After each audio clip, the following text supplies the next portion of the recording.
മുറിവുകൾ നമ്മുടെ സ്കിന്നിൻ്റെ എപ്പിത്തീലിയത്തിലുണ്ടാകുന്ന ചില വിള്ളലുകൾ അതൊരു വലിയ പ്രശ്നമാകുന്നത് പലപ്പോഴും കിടപ്പ് രോഗികളിലാണ്, ബെഡ് സോഴ്സായിട്ട്. അതുപോലെ ഡയബറ്റിസ് ഉള്ളവർക്ക് വരുന്ന ഡയബറ്റിക് ഫുട്ട് അൾസേഴ്സ്.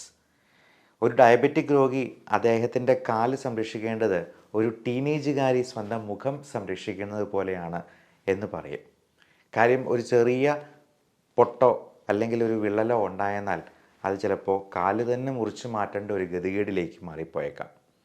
അതുപോലെ ചർമ്മത്തിലുണ്ടാകുന്ന പല പൊട്ടലുകൾക്കും അൾസേഴ്സിനും പലതരത്തിലുള്ള ത്വക്ക് രോഗങ്ങൾക്കും ഒരു അത്ഭുത പ്രതിവിധിയാണ് മുറിവെണ്ണ. എന്നാൽ മുറിവെണ്ണ നമുക്ക് വിപണിയിൽ നിന്ന് വാങ്ങിക്കുന്നതിനേക്കാൾ ഏറ്റവും പ്യുവറായി വളരെ ലഘുവായിട്ടുള്ള രീതിയിൽ നമ്മുടെ വീട്ടിൽ തന്നെ കിട്ടുന്ന സാധനങ്ങൾ കൊണ്ട് പ്രിപ്പയർ ചെയ്യേണ്ടത് എങ്ങനെയാണ് എന്നാണ് ഇന്ന് വിശദമാക്കുന്നത്. നമസ്കാരം, ഞാൻ doctor Bibin Jose, Pulma medical centre, Pala, Kanjirappally and Sultan Bathery.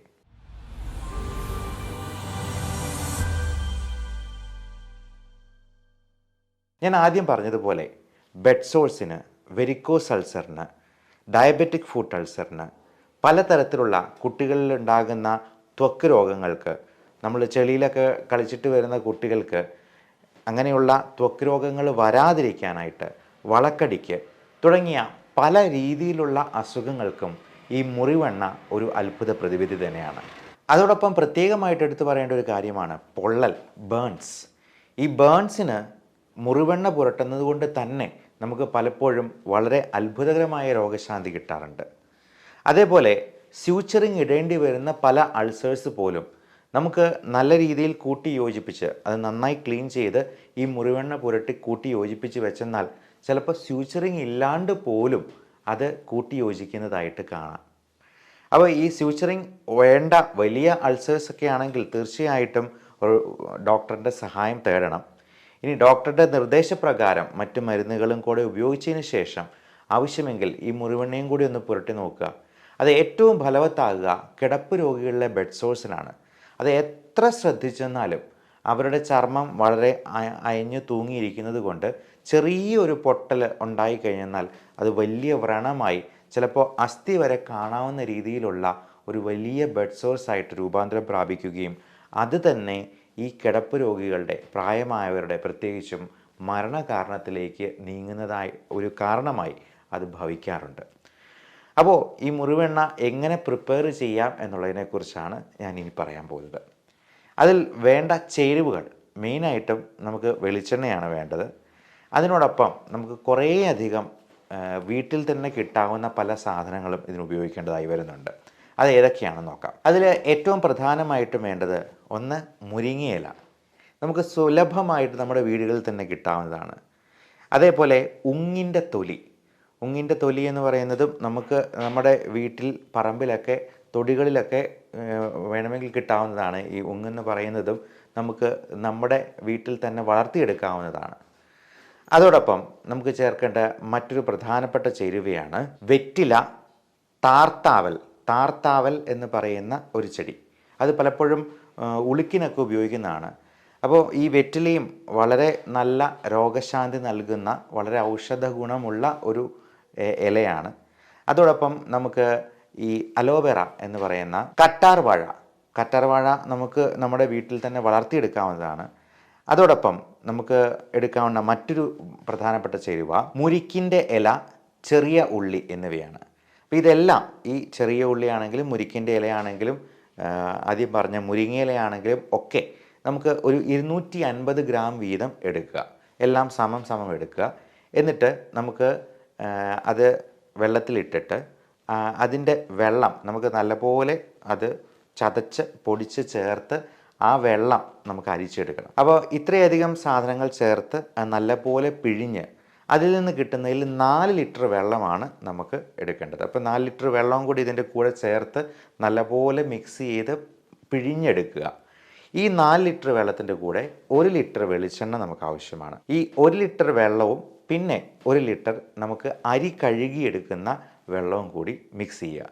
അപ്പോൾ ടോട്ടൽ നമുക്ക് ഒരു 6 ലിറ്റർ കിട്ടി. അപ്പോൾ ഈ അരി കഴുകിയെടുക്കുന്ന വെള്ളത്തെ നമ്മൾ അരിക്കാടി എന്നാണ് നാട്ടിൻപുറത്തൊക്കെ പറയുക. അപ്പോൾ ടോട്ടലി 6 ലിറ്റർ കിട്ടി. ഈ 6 ലിറ്ററിൻ്റെ കൂടെ നമ്മൾ ശതാവരി കിഴങ്ങും കൂടി ഒരു 250 ഗ്രാം ശതാവരി കിഴങ്ങും കൂടി ആഡ് ചെയ്യുക. എന്നിട്ട് അത് ഒരു എണ്ണയായിട്ട് നമുക്ക് കാച്ചിയെടുക്കാം. ഒരു വലിയ ഉരുളിയിൽ നമുക്ക് നല്ലപോലെ ഒന്ന് കാച്ചിയെടുത്ത് കഴിയുമ്പോഴത്തേക്കും ഈ മുറിവെണ്ണ നമുക്ക് കിട്ടുകയായി. അപ്പോൾ അത് എപ്പോഴാണ് ഇത് പാകമായെന്ന് ചോദിച്ചെന്നാൽ, അത് ആദ്യം അത് ഉരുകി അത് നമ്മൾ കാച്ചിയെടുക്കുമ്പോഴത്തേക്കും ആദ്യം കൽക്കം എന്ന് പറയും, ചെളി പോലെ നമുക്ക് കാണാൻ പറ്റും. അത് എന്നിട്ട് മൂത്ത് പാകമാകുമ്പോൾ അതിൻ്റെ നിറം കാണുമ്പോൾ തന്നെ നമുക്ക് മനസ്സിലാകും. അരക്ക് എന്നാണ് അതിനെ പറയുക. അപ്പോൾ അരക്ക് ആയി കഴിയുമ്പോഴത്തേക്കും അത് പാകമായി, അതിൻ്റെ മൂപ്പ് പാകമായി എന്ന് മനസ്സിലാക്കാം. എന്നിട്ട് അത് എടുത്ത് ഒന്ന് തണുക്കാനായിട്ട് വയ്ക്കുക. അപ്പോൾ ഇത് വാങ്ങി വെച്ച് കഴിഞ്ഞാൽ നമുക്ക് ഈ നമ്മുടെ മുറിവെണ്ണ തയ്യാറായി കഴിഞ്ഞു.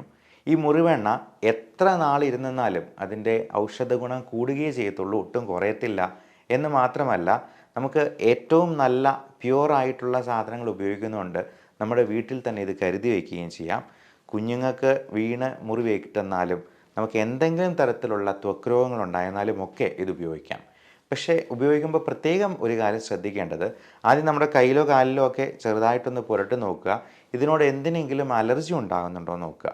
പലപ്പോഴും പല ത്വക്ക് രോഗങ്ങളുള്ളവർക്കും മറ്റ് പല സാധനങ്ങൾക്കും, അത് സസ്യജന്യമായ സാധനങ്ങൾക്കും അലർജി ഉണ്ടാവാം.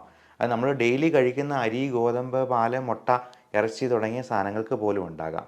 അപ്പോൾ അങ്ങനെ അലർജി ഉള്ള ആളുകൾക്ക്, ത്വക്ക് രോഗങ്ങളുള്ളവർക്ക് കൃത്യമായിട്ടൊരു അലർജി ടെസ്റ്റ് നടത്തി നോക്കണം. നമ്മളിപ്പോൾ ഏറ്റവും നൂതനമായിട്ടുള്ള സ്കിൻ പ്രിക്ക് ടെസ്റ്റാണ് അതിന് നമ്മൾ ഡോക്ടേഴ്സ് സജസ്റ്റ് ചെയ്യുക. അപ്പോൾ അങ്ങനെ നടത്തി നോക്കി ഇതിന് ഏതെങ്കിലും അലർജി ഉണ്ടെങ്കിൽ നമ്മളിത് ഉപയോഗിക്കാൻ പാടില്ല. ഇതെന്നല്ല, നമ്മൾ കഴിക്കുന്ന ഭക്ഷണത്തിലും നമ്മൾ കോണ്ടാക്റ്റിൽ വരുന്ന സാധനങ്ങളും അലർജിക്കായിട്ടുള്ള എന്തെങ്കിലും ഉണ്ടെങ്കിൽ അത് ഒഴിവാക്കി നിർത്തേണ്ടതാണ്. ഇനി വളരെ സിവിയർ ആയിട്ടുള്ള അലർജി ഉള്ളവർക്ക് നമുക്ക് ഇമ്മ്യൂണോതെറാപ്പി എന്ന് പറയുന്ന നമ്മുടെ സ്വാഭാവിക പ്രതിരോധ ശക്തിയെ ഉപയോഗപ്പെടുത്തി ഈ അലർജി പൂർണ്ണമായിട്ട് മാറ്റുന്നൊരു ട്രീറ്റ്മെൻറ്റുമുണ്ട്. അത് പണ്ടൊക്കെ ഇഞ്ചക്ഷനായിട്ടായിരുന്നു കൊടുത്തുകൊണ്ടിരുന്നത്. ഇന്നത് വെറും തുള്ളിമരുന്നായിട്ട് ആഴ്ചയിൽ 1-2 പ്രാവശ്യം നാവിനടിയിൽ ഇറ്റിക്കാവുന്ന രീതിയിലുള്ള തുള്ളിമരുന്നായിട്ട് നമുക്ക് കൊടുക്കാവുന്നതാണ്. അപ്പോൾ ഈ അലർജിയുടെ ഒരു കാര്യം മാത്രം പ്രത്യേകം ശ്രദ്ധിച്ചുകൊള്ളുക. അല്ലാത്ത എല്ലാ തരത്തിലുള്ള ഇഞ്ചുറിക്കും ഈ മുറിവെണ്ണ ഒരു അത്ഭുത ഔഷധം തന്നെയാണ്. എല്ലാവർക്കും ഈ വീഡിയോ ഉപകാരപ്പെടട്ടെ എന്ന് ആശംസിച്ചുകൊണ്ട് നിർത്തുന്നു. Love and regards, doctor Bipin Jose, pulmo medical centre, Pala, Kanjirappally and Sultan Bathery.